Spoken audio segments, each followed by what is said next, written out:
கலாச்சார விழாவில் புகுந்து துப்பாக்கி முனையில் இளம்பெண்ணை ஆடச் செய்ததோடு பணத்தை அள்ளி இறைத்த போலீஸ்காரரை பற்றித்தான் உத்தரப்பிரதேசத்தில் பரபரப்பாக பேசப்படுகிறது.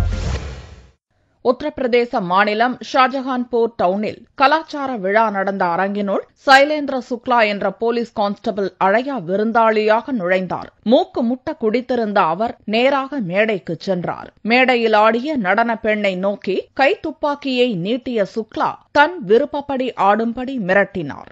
அவரை அடக்க முயன்ற பார்வையாளர்களை நோக்கி சுக்லா துப்பாக்கியை நீட்டியதும் அனைவரும் வாயை மூடிக்கொண்டனர். உயிருக்கு பயந்த நடன அழகி போலீஸ்காரர் சுக்லா சொல்படி ஆடத் துவங்கினார். கால் வலிக்க வலிக்க 1 மணி நேரத்துக்கும் மேலாக இடைவிடாமல் ஆடிய அந்த அழகி மீது கான்ஸ்டபிள் சுக்லா பணத்தை வாரி இறைத்தார். 100 ரூபாய், 500 ரூபாய் நோட்டுகள் என சுக்லா வாரி இறைத்த நோட்டுகளின் மதிப்பு 30,000 ரூபாயை தாண்டியது. இந்த விவகாரம் வெளியானதை அடுத்து கான்ஸ்டபிள் சுக்லாவை ஷாஜஹான்பூர் எஸ்பி ரமேஷ் சந்திர சாஹூ சஸ்பெண்ட் செய்ததோடு இலாகா பூர்வ விசாரணைக்கும் உத்தரவிட்டுள்ளார்.